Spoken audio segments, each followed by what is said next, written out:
আপনারা সকলেই জানেন যে বিগত অনেক বছর পরে কিন্তু আরপিএফ অর্থাৎ রেলওয়ে প্রোটেকশন ফোর্সের কিন্তু অফিসিয়াল বিজ্ঞপ্তি কিন্তু জারি করা হয়েছে।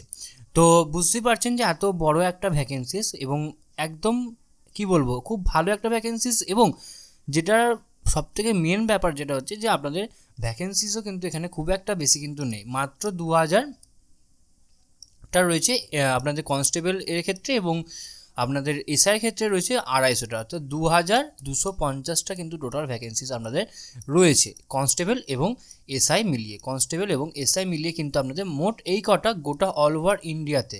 এটা কিন্তু মাথায় রাখবেন, 2500 মানে বিশাল ব্যাপার নয়, গোটা অল ওভার ইন্ডিয়াতে মাত্র এই কটা ভ্যাকেন্সিস বেরিয়েছে।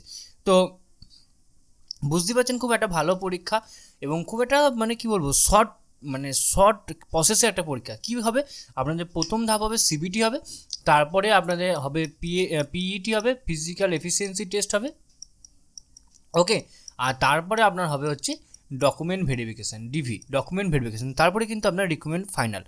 তো এবার আমি আপনাদের একটা কথা বলি, যেমন এখানে 2250টা ভ্যাকেন্সিস বেরিয়েছে, তেমন এখানে একটা সুবিধা যে অনেকে আপনার এখানে 12 ফুট লং জাম্প দিতে পারবে না, অনেকে 3 ফুট 9 ইঞ্চি 3 ফুট 9 ইঞ্চি আপনার হাই জাম্প দিতে পারবে না, ঠিক আছে, অনেকের 6 মিনিট 30 সেকেন্ডের মধ্যে 1600 মিটার দৌড় কভার করতে পারবে না, অনেকের আবার যে হাইটটা চেয়েছে সেই হাইট নেই।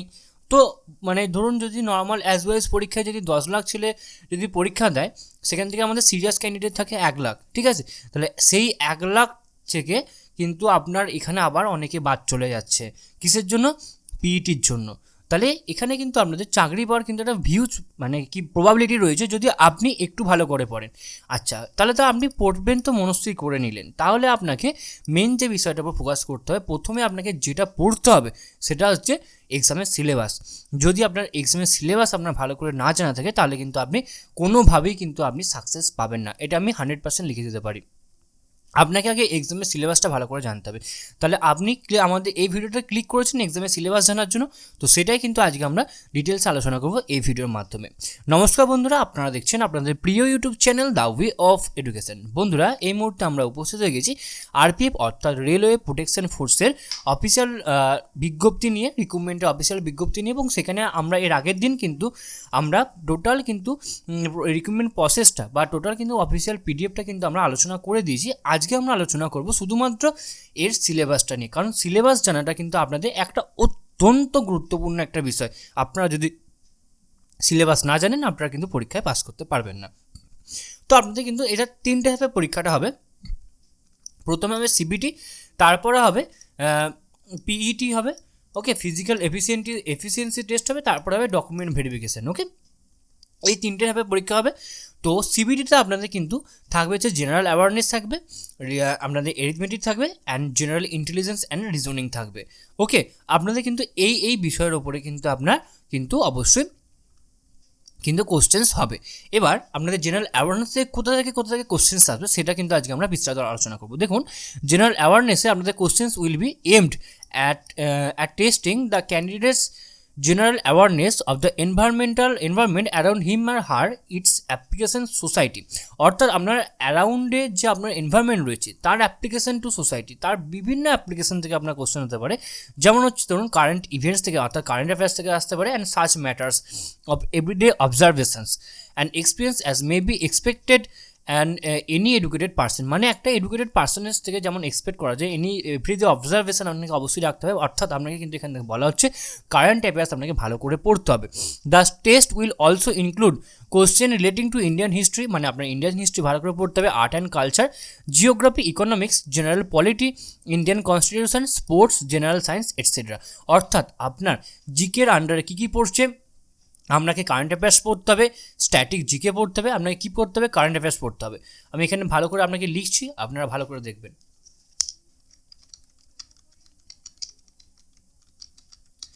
কারেন্ট অ্যাফেয়ার্স পড়তে হবে, ঠিক আছে, এর সাথে কিন্তু আপনাকে অবশ্যই প্লাসে আপনাকে এটা স্ট্যাটিক জিকেটা আপনাকে ভালো করে পড়ে নিতে হবে, ওকে। এবার স্ট্যাটিক জিকের পরে আপনাকে যেটা পড়তে হবে সেটা হচ্ছে আপনার খুব ভালো করে কিন্তু আপনার চারিদিক অবজারভেশন রাখতে হবে, ঠিক আছে, তার মানে এটা আমার এই বিষয়ের মধ্যে পড়ে গেল, ওকে। নেক্সট আপনাকে পড়তে হবে ইন্ডিয়ান হিস্ট্রি, ওকে।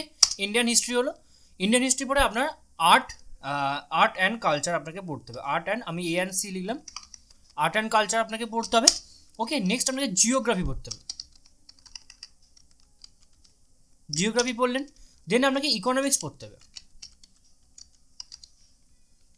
নেক্সট আপনাকে জেনারেল পলিটি পড়তে হবে। দেন আপনাকে ইন্ডিয়ান কনস্টিটিউশন পড়তে হবে। দেন আপনাকে স্পোর্টস পড়তে হবে। দেন আপনাকে general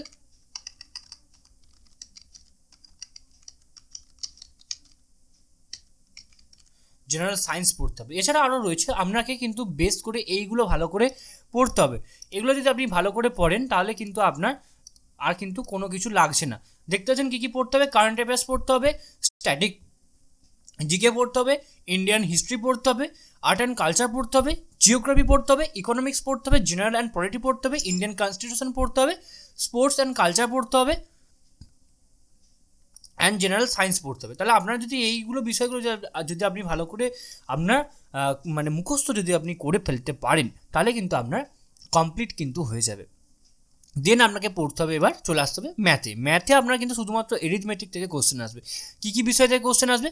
question on number system থেকে কোশ্চেন আসবে, হোল নাম্বার থেকে কোশ্চেন আসবে, decimal and fraction and relationship between numbers. Okay, fundamental arithmetical operations আসবে, পার্সেন্টেজ আসবে, রেশিও অ্যান্ড প্রপোর্শন আসবে, অ্যাভারেজ আসবে, ইন্টারেস্ট আসবে, প্রফিট অ্যান্ড লস আসবে, ডিসকাউন্ট আসবে, use of the tables and graph আসবে, mensurations, time and distance, ratio and the proportion etcetera. Time and distance, ratio and proportion, menstruation, use of the table and graphs, profit and loss, discount, interest, average, ratio, proportion, percentage, এছাড়া fundamental arithmetical operations, আচ্ছা relationship between numbers, decimal and the fractions. Okay, question on number system, whole number, এই বিষয়গুলোর উপর কিন্তু আপনার অবশ্যই question কিন্তু অবশ্যই আসবে। তাহলে আপনাকে কিন্তু এরিথমেটিক থেকে এই বিষয়গুলোর উপর আপনাকে ফোকাস করতে হবে। জেনারেল অ্যাওয়ারনেস থেকে কী কী বিষয়ের উপর ফোকাস করবো আমরা? তাহলে current affairs, static GK, Indian history, art and culture, geography, economics, general polity, Indian constitution, sports, general science, এই বিষয়গুলোর উপর কিন্তু আমরা অবশ্যই খুব ভালো করে আমরা কিন্তু আমাদের মেন কিন্তু ফোকাসটা রাখবো। নেক্সট এবার রয়েছে জেনারেল ইন্টেলিজেন্স অ্যান্ড রিজনিং বা জিআই বা রিজনিং। কোশ্চেন অন অ্যানালজিসের ওপর আসবে, similarities and the difference, similarity এবং ডিফারেন্স আসবে। আচ্ছা, স্পেটিয়াল ভিজুয়ালাইজেশন আসবে, সেপিয়াল ওরিয়েন্টেশন আসবে, প্রবলেম সলভিং অ্যানালাইসিস আসবে, judgement, decision making, visual memory, আচ্ছা discriminating observation, relationship concept, arithmetical reasoning, verbal and figure classification, arithmetic number series, non verbal series, coding and decoding, statement conclusion. আচ্ছা, এছাড়া আসবে আপনার সোশিওলজিস্টিক reasoning etcetera. তাহলে আপনারা কিন্তু general awareness বা জেনারেল ইন্টেলিজেন্স এবং রিজনিং থেকে কিন্তু আপনার এই বিষয়গুলোর উপর কিন্তু আসবে। তাহলে আপনাকে কিন্তু আপনাকে বেশি কিছু পড়তে হবে না, পড়তে হবে general awareness, arithmetic and GI. Okay, এবার আপনাকে বলি, আপনি যখন পরীক্ষা হলে এক্সাম দেবেন তখন কিন্তু আপনাকে খুব ভালো করে মাথায় রাখতে হবে এই বিষয়টা। দেখতে পাচ্ছেন আমি এখানে এই বিষয়টাকে লাল দিয়ে হাইলাইট মার্কিং করব।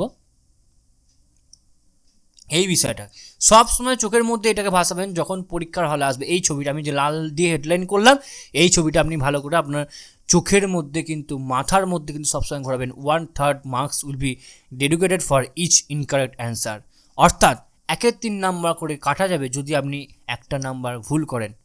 তাহলে খুব ভালো করে আপনাকে মাথায় রাখতে হবে যে নেগেটিভ করে আসবো না, 10টা পারি 10টাই করব, কিন্তু নেগেটিভ করব না, যেটা সঠিক সেটাই করব, আন্দাজে ঢিল মারতে আমি যাব না।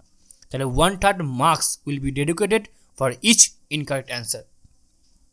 The language of question papers will be as per norms of the railway recruitment board. এতদিন পর্যন্ত কিন্তু পরীক্ষা আরপিএফ বোর্ড নিত, এবার থেকে কিন্তু আরআরবি অর্থাৎ রেলওয়ে রিক্রুটমেন্ট বোর্ডই কিন্তু আপনাদের পরীক্ষা নেবে। ওকে, দেন আপনাদের ফাইনালাইজেশন প্রসেস অফটা কম্পিউটার বেসড হবে আপনাদের পিইটি এবং PET, physical efficiency test and physical measurement test. Physical efficiency টেস্টের ক্ষেত্রে আপনাদের কী কী রয়েছে সেগুলো আমি আপনাদের অবশ্যই বলবো। আপনাকে কিন্তু সাব ইন্সপেক্টর পদের ক্ষেত্রে 6 মিনিট 30 সেকেন্ডে কিন্তু আপনাদের 6 মিনিট 30 সেকেন্ডে কিন্তু 1600 মিটার দৌড়াতে হবে। ওকে, লং জাম্প 12 ফুট লাগবে এবং হাই জাম্প 3 ফুট 9 ইঞ্চি লাগবে। সাব ইন্সপেক্টর ফিমেলদের ক্ষেত্রে 4 মিনিটে 800 মিটার, লং জাম্প 9 ফুট এবং 3 ফুটটা হচ্ছে আপনাদের হাই জাম্প। কনস্টেবলের ক্ষেত্রে আপনাদের 5 মিনিট 45 সেকেন্ডে 1600 metre, 14 foot long jump, 4 foot হচ্ছে হাই জাম্প। এবং কনস্টেবল ফিমেলদের ক্ষেত্রে 3 মিনিট 40 সেকেন্ডে হচ্ছে আপনাদের 800 মিটার এবং 9 ফুট হচ্ছে লং জাম্প, 3 ফুট হচ্ছে হাই জাম্প কিন্তু আপনাকে দিতে হবে। এটা হলো আপনার পিইটি বা পিএমটি। ওকে, পিইটি টেস্ট হয়ে গেল। পিএমটি টেস্ট আপনাদের কী কী লাগবে আমি বলে দিচ্ছি।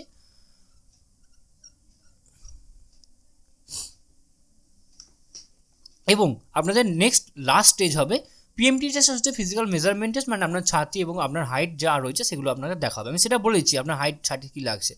এবং ফেজ 3 যেটা রয়েছে ডকুমেন্ট ভেরিফিকেশন। ডকুমেন্ট ভেরিফিকেশনে কী কী হবে?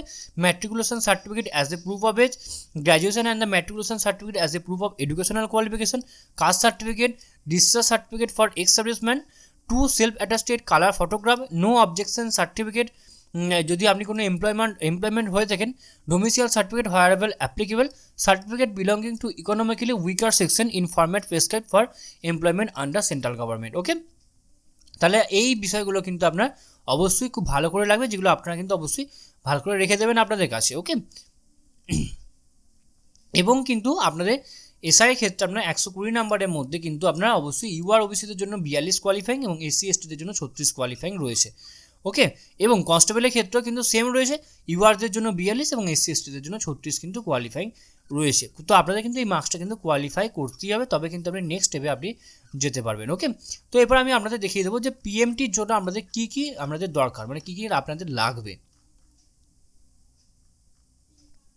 দেখুন, ইউআর এবং ওবিসিদের জন্য 165 সেন্টিমিটার মেল, ফিমেলদের জন্য 157 সেন্টিমিটার, চেস্ট লাগবে 80 সেন্টিমিটার এক্সপেন্ড এবং 85 আনএক্সপেন্ডেড এবং 85 সেন্টিমিটার হচ্ছে এক্সপেন্ডেড। ওকে, এসসি এসটিদের জন্য 160 সেন্টিমিটার মেল এবং 152 হচ্ছে ফিমেল, 76 হচ্ছে আনএক্সপেন্ডেড এবং 81.2 হচ্ছে এক্সপেন্ডেড। ওকে, গাড়ওয়ালিস গোর্খাসদের জন্য বা মারাঠাসদের জন্য 163 মিটার, ফিমেলদের জন্য 165 সেন্টিমিটার সেন্টিমিটার, চেস্ট লাগবে আনএক্সপেন্ডেডে 80 এবং এক্সপেন্ডে 85। ঠিক আছে, তাহলে আপনাদের কিন্তু এই ফিজিক্যাল মেজারমেন্টে আপনাদের এইগুলো লাগছে এবং আপনাদের এইগুলো রয়েছে, আপনার সিলেবাস রয়েছে। তো এই সিলেবাসটা কিন্তু আপনার যদি এম হয় যে আপনাকে খুব ভালো করে পেতে হবে, তাহলে কিন্তু আপনি অবশ্যই এই পিডিএফটার এই পেজটা কিন্তু আপনি ঘরে আপনার যে কোনো জায়গায় কিন্তু চিটিয়ে রাখবেন, যেখানে আপনি পড়তে বসেন তার সামনে, তাহলে কিন্তু আপনার চোখের সামনে সবসময় ঘুরবে। এবং যদি আপনার সিলেবাস যদি আপনার মুখস্থ থাকে, তাহলে আপনার ধরে রাখুন 10% কিন্তু আপনার প্রিপারেশন কিন্তু কমপ্লিট হয়ে গেল। তো আশা করি আপনারা সমস্তটা খুব ভালো করে বুঝতে পারেন, এবং যদি আপনার একটু ভিডিওটি ভালো লেগে থাকে তাহলে আপনারা কিন্তু অবশ্যই একবার লাইক করে দেবেন এবং চ্যানেলে নতুন হয়ে থাকলে অবশ্যই চ্যানেলটি সাবস্ক্রাইব করে দেবেন। সম্পূর্ণ ভিডিও দেখার জন্য আপনাদের সকলকে অসংখ্য ধন্যবাদ। দেখা হচ্ছে পরের ভিডিওতে। ততক্ষণ আপনারা সকলেই ভালো থাকবেন, সুস্থ থাকবেন এবং অবশ্যই আপনারা খুব ভালো করে কিন্তু আপনারা পড়তে থাকুন এবং খুব ভালো করে কিন্তু প্র্যাকটিস করুন, মক টেস্ট দিন, তাহলে কিন্তু আপনারা অবশ্যই ক্র্যাক করতে পারবেন। এবং এর বুক লিস্ট সম্পর্কে যদি আপনারা একটা ভিডিও চান, তাহলে কিন্তু আপনারা অবশ্যই কমেন্ট করে জানাবেন। আমরা কিন্তু নেক্সট ভিডিও আমাদের বুক লিস্ট অর্থাৎ কী কী বই আপনাদের পড়তে লাগবে সেগুলো নিয়ে কিন্তু আমরা ডিটেলস একটা আলোচনা করে দেবো। সম্পূর্ণ ভিডিও দেখার জন্য আপনাদের সকলকে অসংখ্য ধন্যবাদ। দেখা হচ্ছে পরের ভিডিওতে। ততক্ষণ আপনারা সকলে ভালো থাকবেন, সুস্থ থাকবেন। আপনাদের সকলকে আরও একবার অসংখ্য ধন্যবাদ।